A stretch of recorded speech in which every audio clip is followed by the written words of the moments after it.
Y justamente la palabra que voy a compartir en este mes del Hijo Pródigo, inaugurando, arrancando, fue un mes tremendo, el mes del Espíritu Santo. Yo lo disfruté plenamente con toda la expectativa de dejar obrar el Espíritu Santo en nuestras vidas y en la iglesia. Y ahora tenemos la apertura en este mes del mes del Hijo Pródigo, por lo que vamos a estar orando fervientemente, ¿no? Por cada uno de las personas que estamos anhelando que vuelvan a la casa de papá, ¿no? En esa dirección, que en algún momento tal vez estuvieron y hoy no están, o que les hemos predicado y vinieron alguna vez y deseamos de todo corazón que estén sentados aquí con nosotros. Y bueno, hoy la palabra en la Santa Cena estaba hablando de aquella noche en que Jesús estaba compartiendo la última cena antes de pasar por la cruz con los discípulos. Un momento precioso, un momento delicado de una profunda intimidad, de compartir con aquellos que habían caminado con Él durante su ministerio. Y en ese momento tan hermoso de intimidad, que estaban compartiendo el pan, estaban compartiendo la copa, también Jesús les estaba diciendo, hagan esto en memoria de mí, como hoy compartíamos. Y luego de eso, como dijo Néstor, cantaron un himno y después salieron hacia el Monte de los Olivos. Y ahí viene la palabra que voy a compartir, que está en Mateo 26, del 31 al 35. O sea, momentos, ¿no?, cruciales en la vida, el ministerio y en la pasión de Cristo, de su entrega. Porque Cristo estaba por ser entregado, estaba por ser apresado para ser llevado, para ser juzgado, y luego iba a pasar por la cruz. Así que después de aquella cena y habiendo salido al Monte de los Olivos, mientras iban caminando, cuenta la palabra ahí en Mateo 26 del 31 al 35, en el camino Jesús les dijo, esta noche todos ustedes me abandonarán, porque las Escrituras dicen, Dios golpeará al pastor y las ovejas del rebaño se dispersarán. Sin embargo, después de ser levantado de los muertos, iré delante de ustedes a Galilea y allí los veré. Pedro declaró, aunque todos te abandonen, yo jamás te abandonaré. Jesús respondió, te digo la verdad, Pedro, esta misma noche, antes que cante el gallo, negarás 3 veces que me conoces. No, insistió Pedro, aunque tenga que morir contigo, jamás te negaré.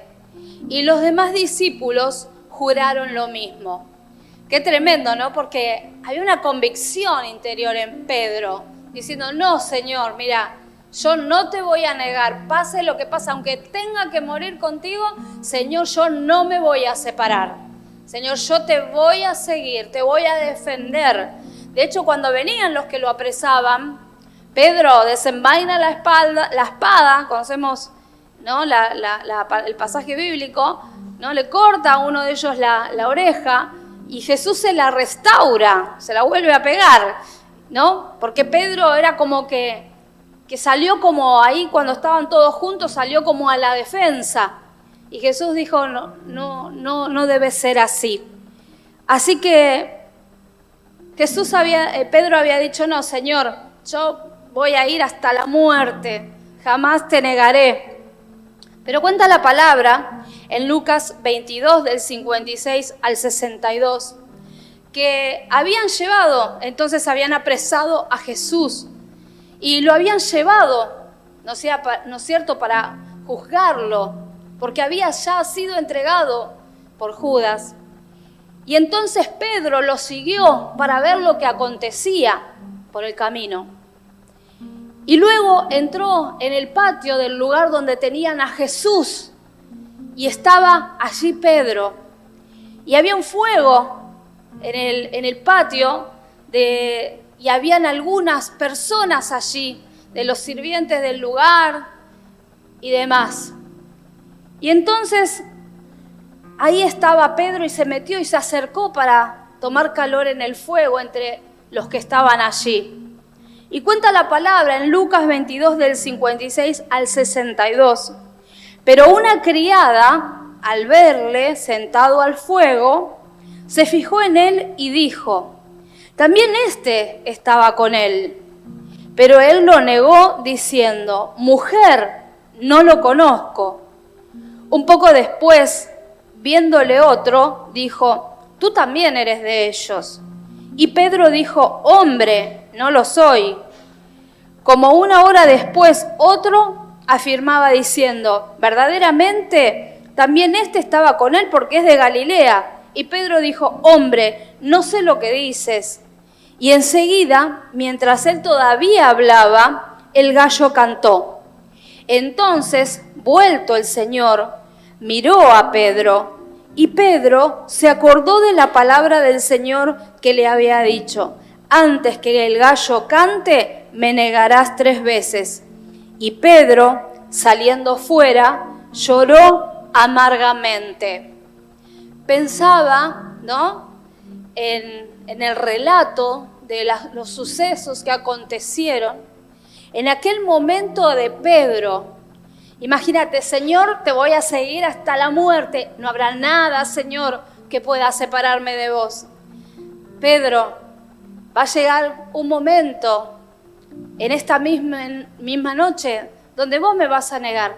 Jamás, Señor, jamás. Y todos prometieron seguir junto al Maestro. Y Jesús había advertido a Pedro que él lo negaría 3 veces antes que cante el gallo. Pero Pedro dijo: de ninguna manera. Y en aquel momento Jesús, cuando Pedro estaba hablando y cuando estaba rodeado de aquellas personas, dice la palabra, y Pedro lo estaba negando esas 3 veces, dice la palabra que Jesús volvió y lo miró a Pedro, como diciendo: Pedro, ¿te acordás? Y entonces, antes de que el gallo cante y que Pedro termine de hablar, ¿no?, recuerda las palabras de Jesús, que le habían dicho que lo iba a negar, y sale hacia afuera y llora amargamente. Me imagino qué tremendo que Jesús lo miró y lo que habrá pasado en la mente de Pedro, en el corazón. Tal vez se le pasó toda la película de la cantidad de sucesos, de milagros que Pedro había visto que Jesús hizo cuando lo acompañaba en el camino, de todas las cosas que Jesús hizo en su propia vida, cómo lo había rescatado, cómo lo llamó de ser un pescador y le dio un llamado y le estaba diciendo que tenía un gran propósito. Pedro fue quien dijo: tú eres el Cristo, el Hijo del Dios viviente, ¿no? Una de las declaraciones más importantes del Nuevo Testamento. Pedro había sido de los íntimos de Jesús que habían estado allí cuando Jesús se transfiguró y pudo ver el rostro resplandeciente de Jesús y sus vestiduras. Y a Moisés y a Elías, tremendas experiencias espirituales profundas. Solo Pedro estaba allí para vivirla, para verla. Y vos decís: bueno, después de que el Señor hizo todo eso, seguro que Pedro tal vez no lo iba a negar, porque habiendo visto semejante poder, había estado presente Pedro cuando Jesús resucita a la hija de Jairo. Había estado también ahí, ¿no?, presenciando la pesca milagrosa, cuando Jesús venía caminando por las aguas. Y Pedro también camina un poco por las aguas, el único hombre que hizo eso, llamado por Jesús. Tremendas las cosas, las experiencias que había vivido en la vida de Pedro.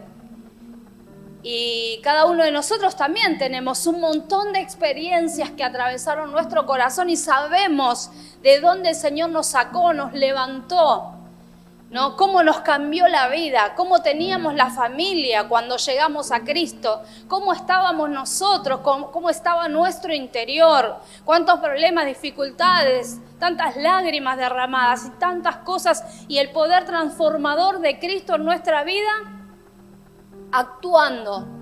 Sin embargo, ¿no? Podemos pensar, wow, qué bárbaro lo que hizo Pedro. Y miremos la cabeza como diciendo, no, qué tremendo, jamás lo haría. Y yo pienso que en realidad nosotros también somos como Pedro. Porque le ocurrió a Pedro que cuando se le vino encima la noche, cuando llegó la noche oscura, cuando la presión social, cuando el temor le invadió el corazón, entonces lo negó. Y muchas veces, ¿no? Nosotros, no solamente cuando dejamos de venir a la iglesia, sino aún estando aquí sentados aquí dentro, en los momentos incluso más cruciales de nuestra vida, ahí es cuando lo negamos. Cuando dejamos de acordarnos por la situación, ahogados, atemorizados por la situación, de todos esos milagros, transformación y cómo nos devolvió la vida Jesús. Porque si recordásemos y hiciésemos volver a pasar por el corazón todas esas cosas, seguro que decíamos, si el Señor me rescató, si resucitó la hija de Jairo, si el Señor me levantó, si transformó a mi familia, ¿cómo esta vez no va a estar conmigo? Y entonces muchas veces se interponen, miramos alrededor, vemos las cosas naturales, entramos en temor, cuando sentimos que el Señor no nos responde, nos enojamos. En el momento difícil, en vez de acercarnos, nos alejamos, ¿no es cierto? Cuando pecamos, muchas veces el pecado es separación, porque el pecado me separa de Dios. Y caemos en tentación y después nos cuesta ir a orar o pedir perdón, o nos cuesta ir al Señor y decirle, acá estoy, papá, restaurame. Porque nosotros sabemos de memoria que Cristo nos perdona, que para eso derramó su sangre, que cuando pedimos perdón el Señor toma nuestros pecados y los arroja al fondo del mar y ya no se acuerda. Pero sin embargo nosotros sí los seguimos recordando y nos cuesta y nos separamos. ¿Cuántas veces somos como Pedro? Aunque cuando lo leemos decimos, wow, Pedro metió la pata, ¿no? Pero nosotros también muchas veces lo negamos. Cuando no lo priorizamos, cuando no lo ponemos en el primer lugar, el lugar que a Él le corresponde, cuando no lo entronamos en el centro de nuestro corazón, aún conociéndole y habiendo caminado muchas veces con Él. Y cuántas veces también lo negamos cuando estamos aquí, pero salimos a nuestro trabajo, a estudiar o a donde nos desarrollamos y vivimos y nos comportamos como si no lo conociéramos.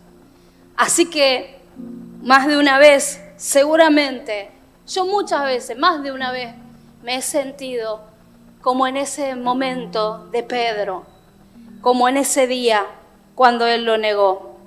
Así que lo que quiero decir y nos quiere decir en esta mañana el Señor, porque el título de este mensaje es El amor que nunca falla. Así que el amor que nunca falla es cuando caemos, Él nos restaura. Jesús siempre, y es el corazón del Padre, restaurar nuestra relación con Él. Tal vez Pedro pensó en ese momento, bueno, se acabó. Todo se vino abajo, se derrumbó. Todo lo que estaba pensando que Dios iba a hacer conmigo se terminó. Ahora que me metí la pata de esta manera, ahora que me equivoqué, ahora que me volví atrás, ahora que lo negué, ahora ya no tengo oportunidad. Pero el amor de nuestro Dios es infinito, inmerecido y no tiene que ver con cómo somos, con nuestras capacidades, con nuestras actitudes. Va más allá, porque si no, ninguno de nosotros tendríamos oportunidad, no la tendríamos, Porque la palabra dice, todos se han apartado a una, no hay quien busque a Dios. Y eso nos pone en igualdad de condiciones a todos. Pero el amor infinito de Dios vuelve una y otra vez a buscarme. Porque no es que yo lo haya buscado, sino que Él me buscó primero. No es que yo lo haya amado, sino que Él me amó primero. Y hoy adorábamos al Señor diciendo, no hay pared que no traspases para buscarme a mí. No hay oscuridad que no alumbres para encontrarme a mí. Tu amor que nunca falla, amor sin condición. Ese es el amor de nuestro Dios, de nuestro Jesús. Pero dice que Pedro lloró amargamente. Así que en ese momento, seguro Pedro habrá dicho, no, ¿por qué lo hice? Hubo arrepentimiento. Y Jesús, cuando nosotros volvemos a Él, dice, al que a mí viene, no le echo fuera. Jamás el Señor te va a echar fuera. Él siempre te va a recibir. A todo aquel que se arrepiente, que le busca de todo corazón. Podés fallar una vez, podés equivocarte, haberle prometido y tal vez te costó cumplir. Tal vez tuviste y tenés la convicción, jamás te voy a negar ni me voy a alejar. Pero después viene la presión, la vida cotidiana. Y Pedro se dejó arrastrar por las situaciones, por la situación que estaba pasando, que estaba viviendo. Sin embargo, el Señor tenía planes con él. El Señor tiene planes con tu vida, con mi vida. No importa el tiempo que haya pasado, no importa las circunstancias, Él tiene planes. Pero hay un llamado de Dios en esta mañana a que te vuelvas a Él. Él viene a buscarte, hoy vino a buscarte. Viene a envolverte, a alcanzarte con su amor. Su amor te alcanza. No es que nosotros nos volvemos a Él, es que nosotros caminamos y su amor nos alcanza. Su bendición nos alcanza. Corre más rápido que nosotros y se pone por delante nuestro para cubrirnos, para bendecirnos. Y pensaba, ¿no? Como dice en 2 Timoteo 2:13, aunque nosotros seamos infieles, Dios permanece fiel. Y nuestro Maestro, nuestro Señor, es tan maravilloso, tan precioso, que hay una escena en la palabra que a mí siempre me queda en el corazón, porque no me imagino lo tremendo que habrá sido esa mañana en la playa. Después de que haber resucitado, porque Él siempre te va a buscar, siempre me va a buscar. Había 7 de los discípulos en el mar de Galilea. Habían vuelto a las redes, a la pesca, y ese día habían trabajado mucho toda la noche y no habían logrado pescar nada. Ahí estaba Pedro y el resto. Y Pedro dijo, me voy a pescar. Nosotros también vamos, dijeron ellos. Pero Pedro dijo, yo necesito tener un sustento. Yo soy un pescador. El Señor tenía otro llamado para él. Porque hay algo más que lo que vos y yo creemos que somos y que lo que hay preparado, lo que nosotros sabemos. Dios tiene cosas mayores, distintas, preparadas. Y entonces, hoy el pastor Néstor decía, cuando estaba dispuesta a la mesa de la Santa Cena, en palabras tan hermosas, siempre hay una mesa preparada. Siempre, porque eso implica intimidad, implica comunión, implica el amor, porque yo no es que con cualquiera comparto la intimidad de la mesa. Y aquella madrugada, después de que ellos habían trabajado tanto, colaron agua toda la noche, se esforzaron, sus brazos estaban cansados, tiraron la red una y otra vez y no habían logrado nada, porque así nos pasa. Muchas veces trabajamos, nos cansamos y no logramos nada, no podemos avanzar. Hasta que en la playa alguien desde la orilla les gritó: tiren la red a la derecha, y salió llena de peces. Porque cuando yo trabajo en todo en la vida, no solo en el servicio a Dios, sino en mi vida cotidiana, en mi trabajo, con asignación divina y con dirección del cielo, entonces las cosas empiezan a salir diferentes en mi vida. Empiezo a poder ser más productivo. Empiezo a dejar de perder el tiempo y cansarme tanto. Y entonces empiezo a poder ser bendecido. Dice en Juan, capítulo 21, versículos 4 al 7. Al amanecer, y esta escena es tan preciosa, ¿no? Porque ahí estaba, después de haber resucitado Jesús, haciendo un fuego en la playa, poniendo la leña, prendiendo el fuego con unos panes y unos pescados, preparando la mesa para Pedro y el resto de los discípulos, y buscando un tiempo de intimidad y comunión. Y dice ahí la palabra al amanecer, ¿no? La palabra que está... sí, ya está en la pantalla. Al amanecer Jesús apareció en la playa, pero los discípulos no podían ver quién era. Les preguntó: amigos, ¿pescaron? No, contestaron ellos. Entonces él dijo: echen la red a la derecha de la barca y tendrán pesca. Ellos lo hicieron y no podían sacar la red por la gran cantidad de peces que contenía.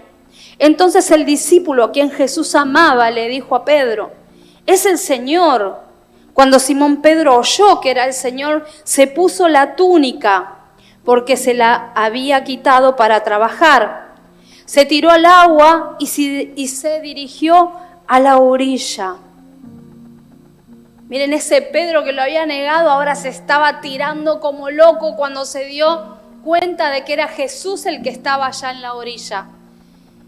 Así que lo único que vos y yo tenemos que hacer es correr hacia Él. Y el Señor siempre va a tener algo preparado, siempre va a tener algo para nosotros. Allí Jesús tenía ese desayuno preparado en la playa, pero no había solo ese momento de compartir. Habían experimentado esa pesca, esa multiplicación milagrosa.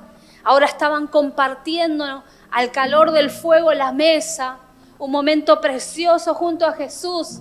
Pero no solamente Jesús tenía esa paz porque les había provisto para ellos y sus familias. Les estaba poniendo alrededor de una mesa, como hoy decía, ¿no? Rescatando siempre el valor de las cosas cotidianas, sencillas de cada día, y permitiendo que la disfrutemos, porque no todos pueden disfrutar de una mesa. Solamente donde está la presencia de Cristo en un hogar hay paz, hay comunión, hay bendición, hay crecimiento y hay prosperidad.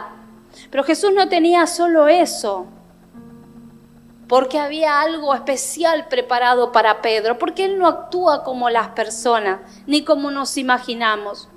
Había algo que el Señor tenía que hacer con Pedro.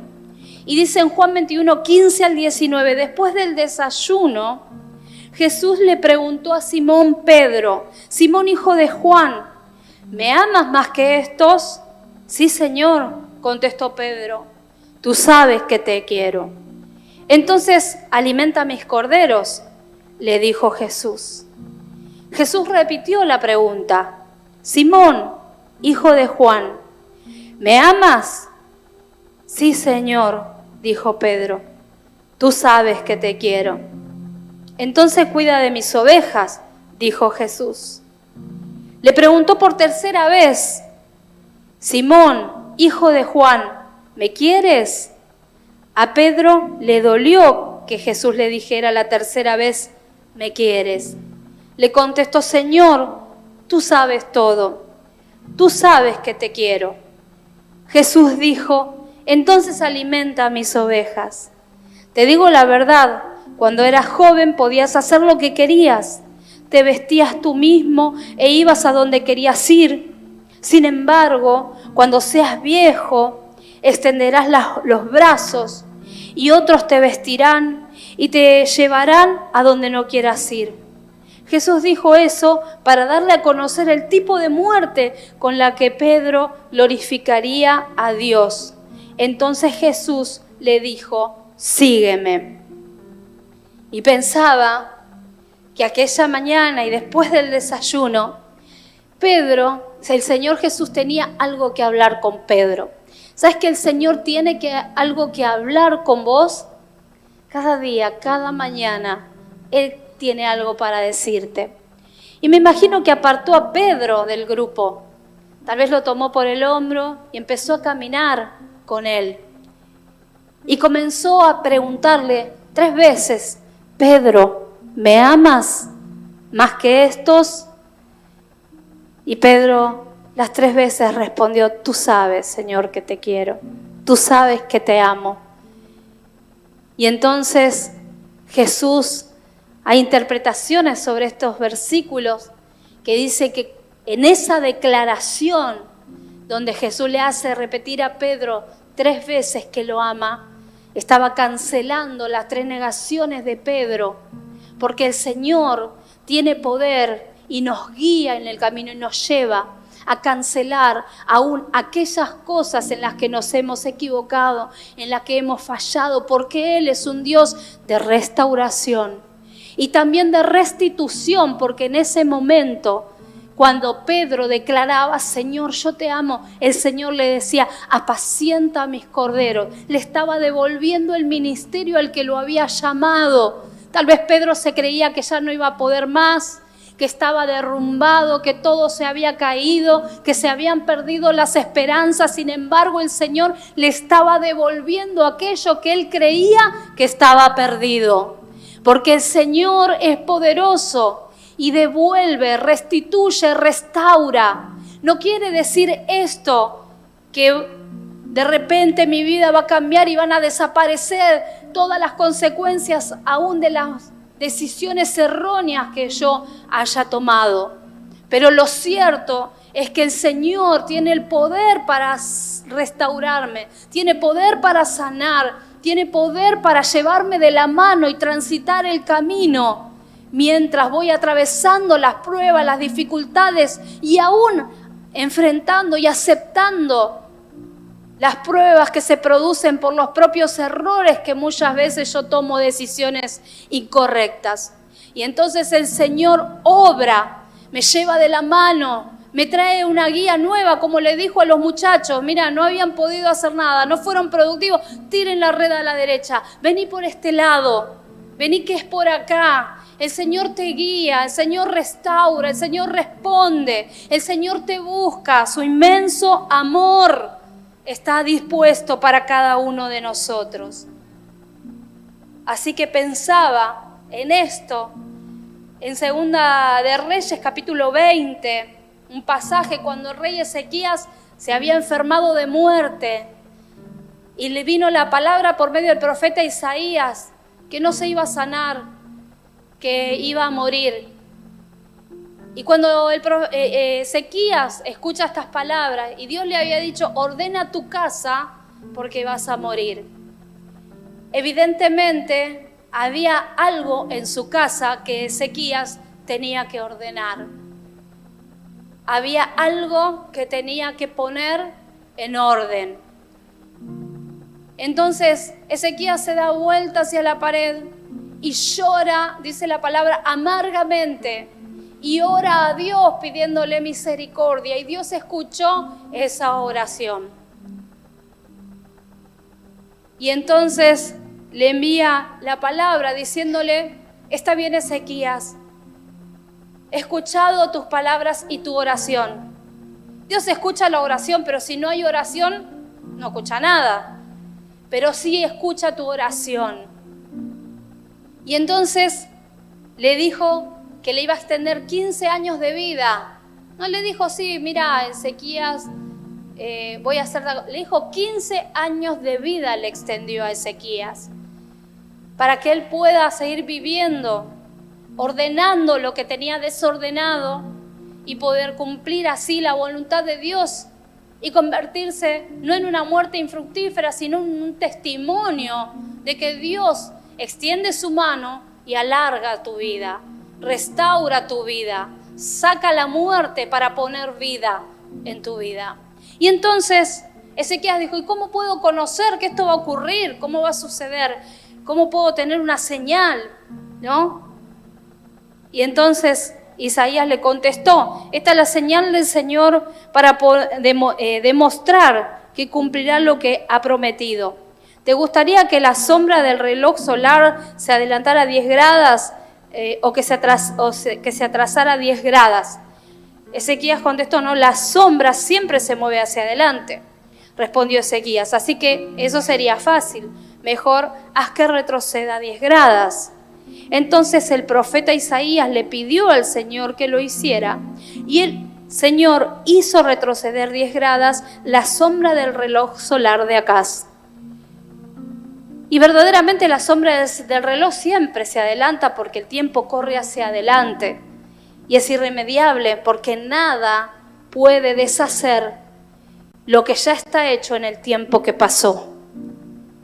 Pero como la palabra de Dios en el Antiguo Testamento está llena de simbolismos y de figuras para nosotros, podemos ver en este pasaje que Dios tiene el poder para perdonar nuestros pecados y olvidarse, arrojarlos al fondo del mar y hacer de cuenta que nunca ocurrieron. Él se los olvida. Por eso es como que la sombra del reloj corrió hacia atrás, porque es como que el tiempo no hubiese pasado y es como que hubiese quedado en ese intervalo allí enterrado el pecado de Ezequías, el desorden de Ezequías. Y Dios restauraba y extendía vida. Así que Pedro lloró amargamente. Ezequías derramó y lloró amargamente. ¿Qué significa derramar el corazón?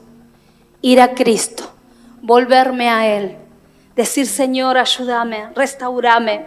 Señor, yo sé que vos sos poderoso para romper con las cuerdas que me amarran, con las cosas que me ataron. Señor, me equivoqué, me doy cuenta, Señor. Me arrepiento y te pido perdón, Señor, y quiero volverme a ti porque, Señor, sé que la única forma de poder vivir bien es caminar a tu lado, es caminar de tu mano, es ir tomado de vos, abrazarte a vos, a tu verdad, Señor, porque eso es lo único que me puede sacar adelante y vivificar aquellas áreas y cosas en mi vida que están muertas.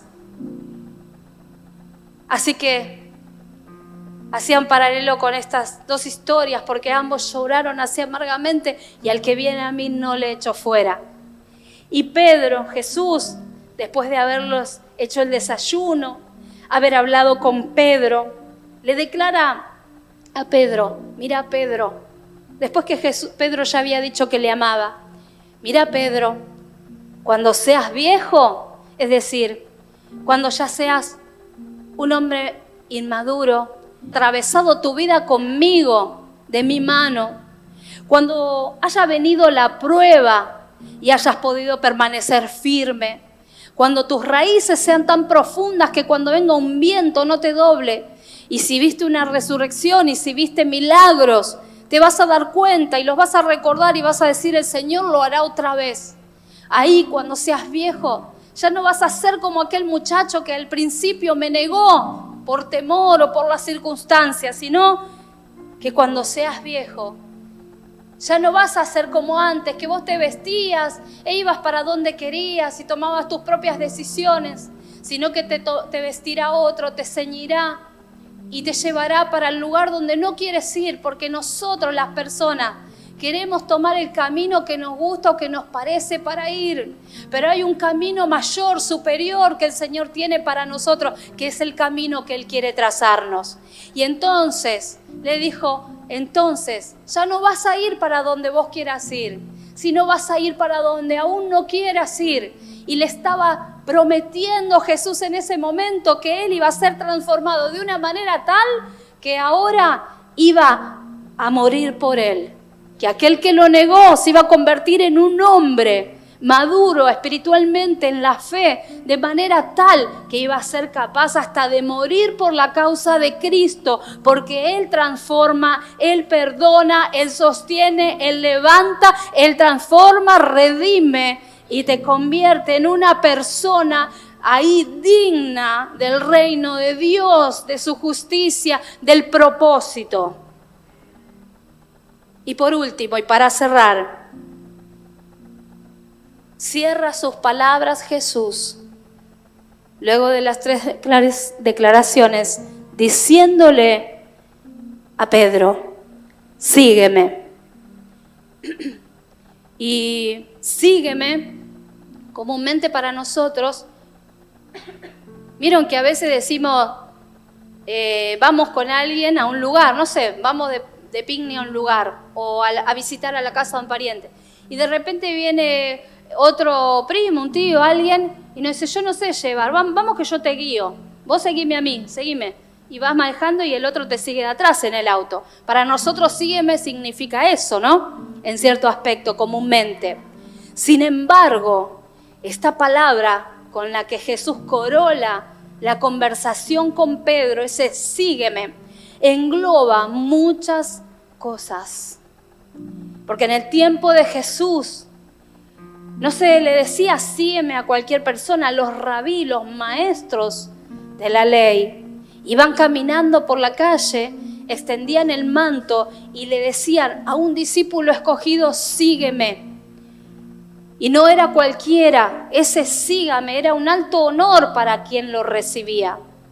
Y además, no se le decía a un rabí a cualquiera, sino que se lo decía a los mejores, a los más calificados, a los más prometedores, a los que tenían la clase social correcta. A eso les decía, sígueme. Pero el sígueme de Jesús es la puerta abierta para todos. Porque los rabinos llamaban a pescadores, a prostitutas, a cobradores de impuestos. No llamaban a la gente que se equivocaba y a los que no habían estudiado, a los que no se habían preparado, a los que no tenían la condición económica. No llamaban a esos, pero Jesús llamó a todos ellos, mostrándonos a todos nosotros que la puerta está abierta y que hay un espacio y un lugar para todos nosotros. Pero ese sígueme, además, no es una obligación, es una invitación. Y cada uno de nosotros decidimos seguirle. Muchos le siguieron, pero otros no. El joven rico se fue triste porque dijo, no voy a vender todo lo que tengo para seguirte. Porque ese sígueme implica un compromiso, una responsabilidad y una decisión de vida. Otros, cuando Jesús le dijo, sígueme, dijeron, deja que primero entierre a mi padre y a mi madre. Es decir, espera que mis padres mueran y cuando ellos mueran yo te voy a seguir. Espera un poquito más adelante. No todos le siguieron, pero hubo algunos que sí. Y quiero preguntarte en esta mañana, si vos y yo vamos a estar dentro de ese grupo que decide seguirle a Jesús.